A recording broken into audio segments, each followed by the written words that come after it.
Well, you already told the joke I was going to tell on him, so when I get there, I'll scratch that out. But this evening, what I want to do is, well, first of all, confess to you, and if confession is good for the soul, then my soul is great. Because I have several confessions for you to hear. First of all, it's true I was privileged to know Father Mangan and to be able to call him my friend. I felt that he saw me as his friend too. We were fellow strugglers. We were faithful followers of Jesus in all that we did, as well as colleagues who sided with the oppressed, with the powerless, with the voiceless, with those who were left out. But here's my confession. I never knew him as Mitz. How many of you did know him as Mitz? See, and I still considered myself a close friend of his, but one of his close friends, and also a good close friend of mine, only told me recently that those who knew him well knew him as Mitz. But he told me, Jim, one of Mitz's many gifts was his ability to make everyone who knew him think they were his best friend. So I'm just another one of his best friends, as I know many of you are. First confession. Second one, after I offer my confessions, the first part of this lecture, I think we're calling it, I'm not sure what a lecture is, 2 sermons? Is a portion of the sermon that I preached 10 years ago in October of 1992. It was called Meals with Marvin, and I shared the times that I was with him. So my apologies to those who have heard or read and particularly remember that sermon. That'll be a part of it. Then my third confession is to admit that I know Father Mangan's sermons were short, and I know they were sweet and to the point, and so very often profound, and mine are not. I can even offer you one example of a complete sermon of his. A member of St. James was able to tell me his entire homily. This was years ago, about a conversation that was overheard between a $20 bill, a $5 bill, and a $1 bill.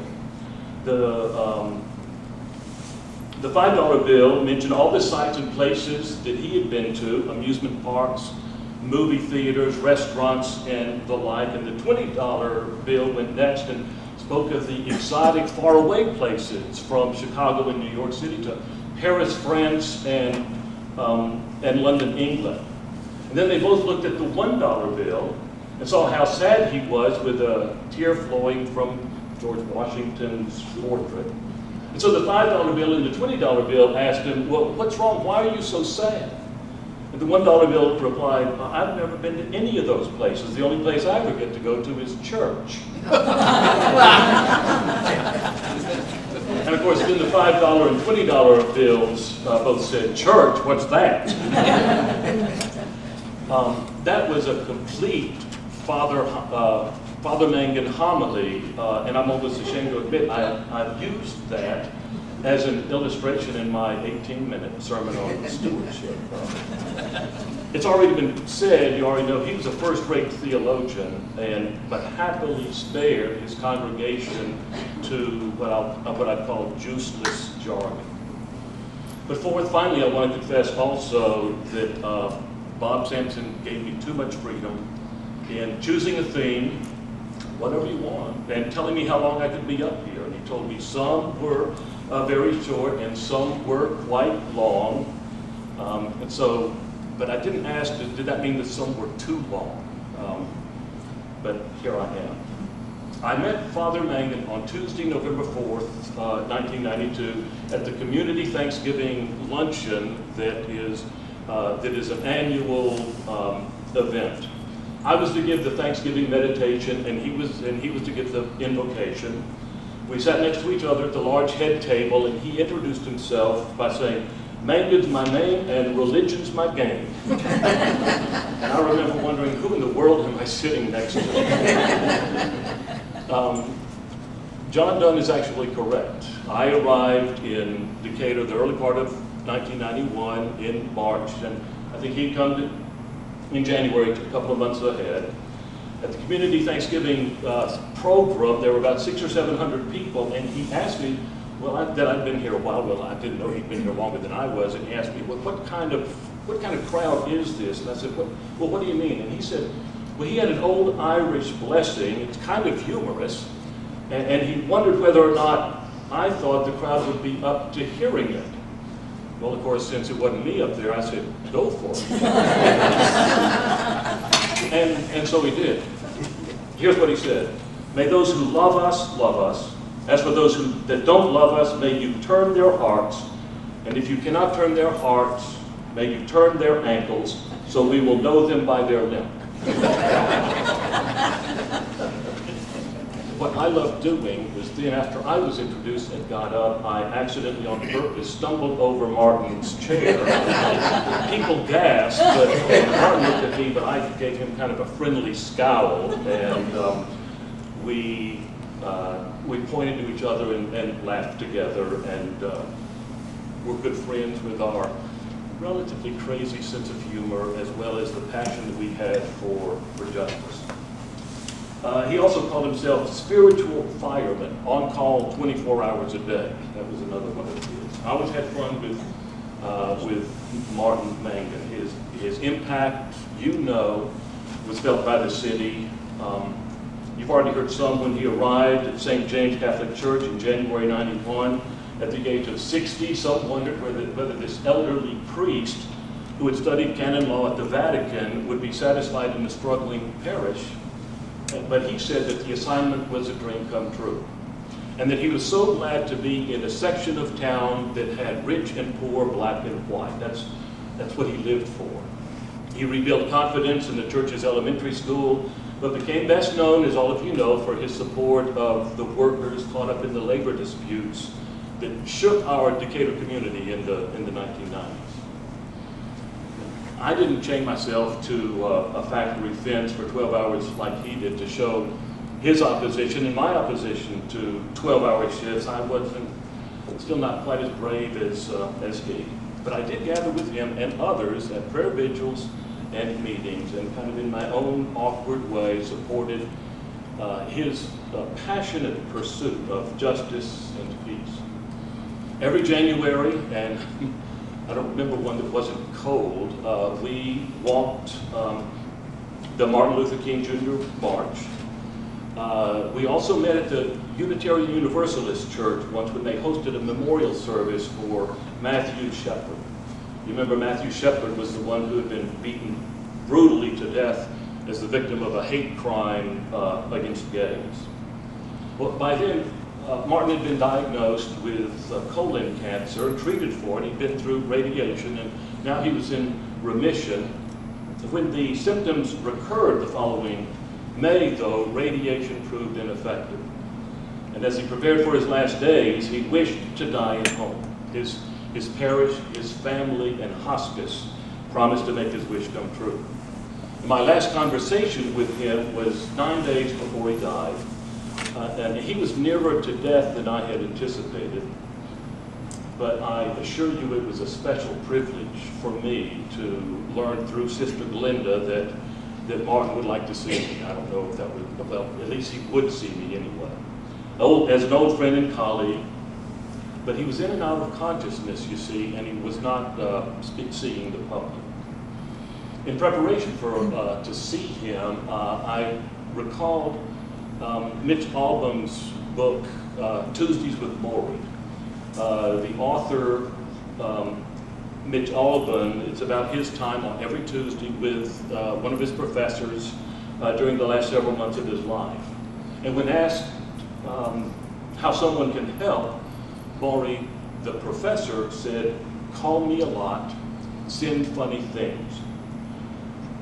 So I went to Martin's home in Bedside, armed with jokes and cartoons, and I think I told about 3 jokes. He didn't laugh at all of them. As a matter of fact, there was one about the Presbyterian Church I really don't think that he understood. But he did laugh at one of the jokes that I told.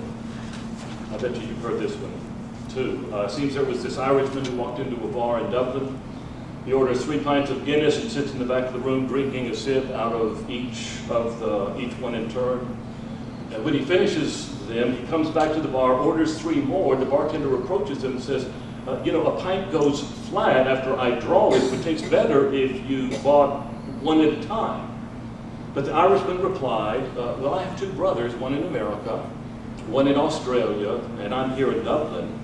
When we all left home, we promised that we'd drink this way to remember the days we drank together. So I'd drink one for each of my brothers and one for myself. The bartender admitted that it was a nice custom, left it there. And the Irishman became a regular at the bar and always drank the same way. He would order 3 pints and they'd drink each one in turn. Until one day he came in and ordered 2 pints. All the other regulars took notice and were silent. When he came back to the bar for the second round, the bartender said, well, I don't want to intrude on your grief, but I do want to offer my condolences on your loss. Well, the Irishman looked puzzled, and then a light dawned in his eye. He laughed and said, oh, everybody's fine, that's okay. It's just that my wife had us join the Baptist church, and I had to quit drinking. I hadn't affected my brothers, though.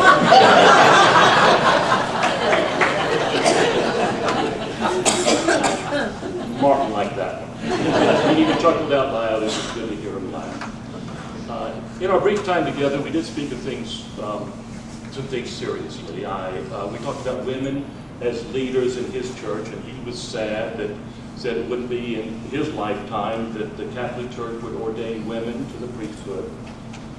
I asked him what his greatest achievement was, what he felt was. And I wondered if he'd tell me if he would talk about being an advocate for the workers, or about buying a share of stock and going over to England for a shareholders meeting so that he could have his say.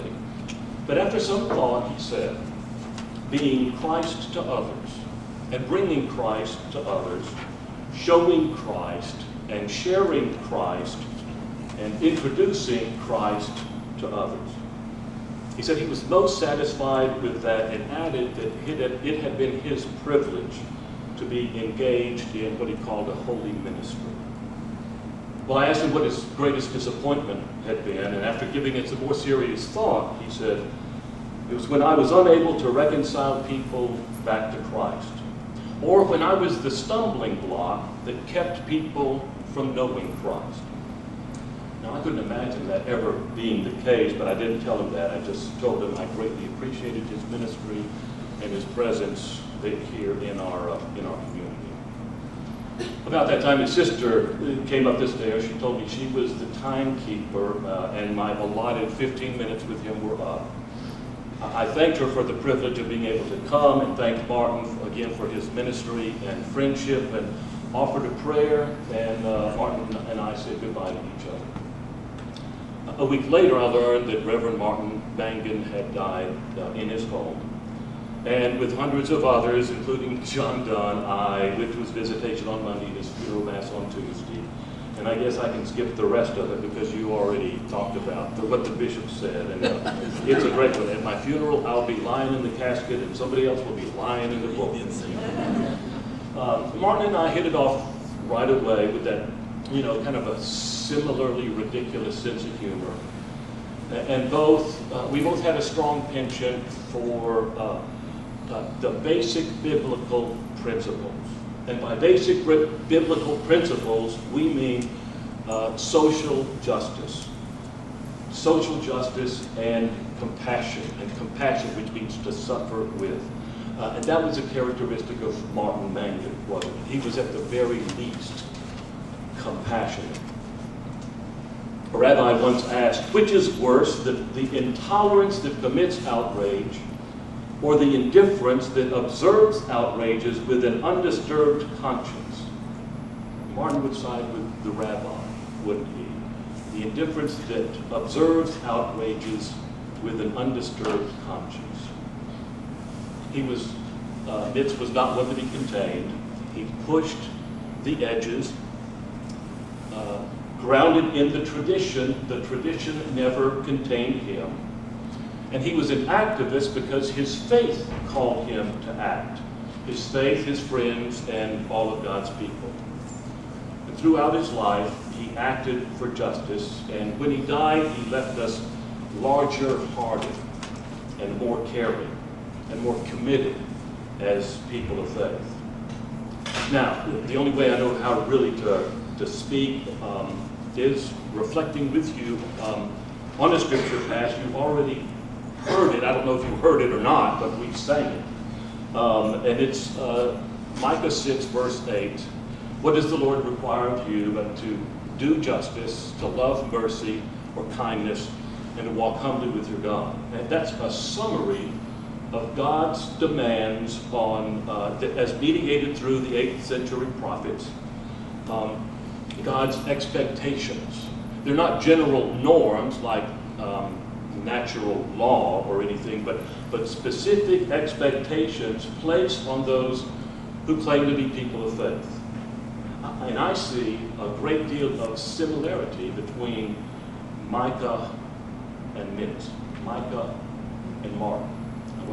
And you can tell me later whether you see those similarities or not. Micah was the voice of the village peasant or common worker against an ever-growing power that was out of control.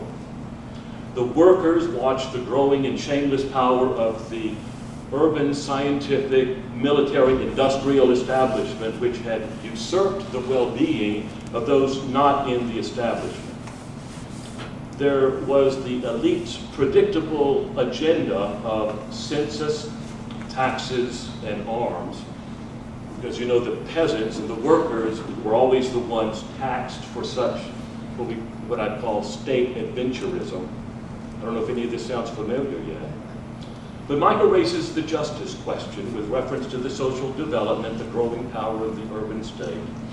And I think it's worth noting here that the justice question is raised from below and not from above. No one in the Jerusalem circles would raise questions about prosperity and security for voiceless, powerless peasants. But in relation to prosperity and security, the establishment regularly thinks justice questions can be put on hold, or at the very least, justice questions are secondary. Micah, and if you want to, you can read Martin or Mitz here, was not simply a free spirit uttering wild charges, but in biblical faith, doing justice is God's primary expectation of us. Everything else comes from that. Martin Mangan was always doing justice. And the three elements of Micah 6:8, to do justice, to love kindness, to walk humbly with God, that they're well known to us and maybe all that we really need to know in order to be faithful and to be human. They're not three virtues. They're not three things to do. Rather, they speak of three dimensions of a life of faithfulness, and each one depends on and is reinforced by the other. To love kindness means to enter into relationships with relationships of abiding solidarity. It means to make commitments and keep commitments. And we learn how to practice solidarity by discovering the ways God practices solidarity. The biblical account is the biblical story is the account of God's resilient solidarity with God's people, no matter what. And God sends prophets like Micah, prophets like Mitz, into our own lives. And they point to and they show us what it means to live as people who do justice and love kindness and walk humbly with their God. Now, recently, and it is probably over the last 4 or 5 years, about many of us, and this is not just Presbyterians, have become familiar with and attracted to what it means to be a progressive Christian. Progressive Christians are people who are working to spread accurate information about the Bible, church history and theology, and other religions, and important social and political issues within the church as well as outside the church as well. And even though progressive Christians, faithful followers of Jesus, are in the minority, they take specific, sometimes self-sacrificing action to expose injustice and oppose injustice and promote justice. Now to me, we can talk about this if you want to me, Father Martin Mangan fits that definition of a progressive Christian quite well. And so see if you agree with me. Being a Christian today often means little more than believing stuff in order to get stuff. I call it the Santa Claus theology or the Santa Claus philosophy. If you're a good little boy or a good little girl, you get the goodies. Progressive Christians, and I would think Father Mangan, believe that the biblical invitation is to be radically different, in that we're being invited into God's story. That at its best, religion should be biblically responsible, intellectually honest, emotionally satisfying, and socially significant. Progressive Christians believe that Christianity is not about condemnation, but about compassion. That would be Martin too.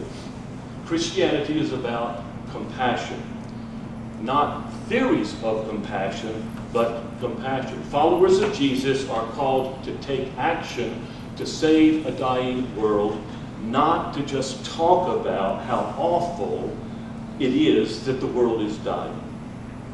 You know, we could all get together tonight and pass a resolution that says, be it resolved, the church is a mess. The world is a mess. The progressive Christianity is not about talking or believing certain things. It's about doing like justice. Remember, it's action-oriented. Doing justice. Soren Kierkegaard has a parable that's called The Man Who Walked Backwards. Okay, it goes like this. When a man turns his back upon someone and walks away, it is easy to see that he walks away. But when a man hits upon a method of turning his face toward the one he's walking away from, walking backwards, while with appearances and glances and salutation he greets the person, giving assurances again and again that he is coming immediately, or saying over and over again, here I am, although he gets farther and farther away by walking backwards, then it is not so easy to become aware. And so it is, says Kierkegaard, with the one who, rich with good intentions and quick to promise, retreats backwards farther and farther from the good. Kierkegaard was particularly hard on clergy because we agreed to be on display every week as an example of what the gospel actually does to a person. And we're paid to talk about virtue all the time. And the performance becomes the product. Well, we must be a caring person, we think to ourselves. After all, we're always recommending it. We must be sensitive, patient, and kind, because we just finished a sermon series on all three, and lots of people have requested copies. It's sobering to remember that one does not become gracious by reading a good book about grace. Our faith is commissional. It is not rhetorical. We're commanded to go and do likewise, not go and talk likewise. And when I read that comes from a quote in a book that our church was discussing entitled Saving Jesus from the Church, How to Stop Worshiping Christ and Start Following Jesus. In the margin of my book, right there, I wrote two names. And one was Margaret Mangan. That's my mother. The other name I put in on that same page was Martin Mangan. Words can be a form of action, but they can also be a substitute for action. You know, according to Luke, the first sermon wasn't a problem of Jesus, wasn't a problem as long as he didn't get personal. You remember the Bible in Luke says, all spoke well of him and were amazed at the gracious words that came from his mouth. most thoughtful people would agree that we need to do more than just talk the talk. And yet, of course, here we are talking about it. Ministers joke that after their first sermon, no one tries to kill them because they were all asleep. Condemnation, thank you. Condemnation may feel good. You know, it's become a staple of religion and politics and the media, both left and right. But condemnation changes nothing. Compassion, on the other hand, changes everything. Compassion, as I said, means to suffer with, to feel with. It does not mean to feel sorry for. It means to suffer with and to feel with. And the ministry of Jesus was and is and will always be about compassion. Pure, unbridled, reckless compassion. One of the earliest and scholars say most authentic statements made by Jesus is, be compassionate as God is compassionate. That's how we imitate God. Father Martin Mangan was quick and funny, generous in spirit, a true believer in the good and creative potential of all people. Everyone who knew him can speak of the pleasure of being in his company, and how in his company, you know, we tended to be our better selves. Well, all of you know what day it is. Of course, it's Martin's birthday, 83rd, December 12th, 2012, 12-12-12. You're aware of that? It is an extremely rare day today. A day like this, 12-12-12, is not going to happen again till January 1st, 3001. That's rare. Father Mangan. It's about that rare to me. People like him come along, you know, maybe just once in a lifetime, doing justice, loving kindness, walking humbly with God, and in his mannerisms and in his compassion, imitating God all the way along. Wow, I didn't see too many of you fall asleep. Thank you very much.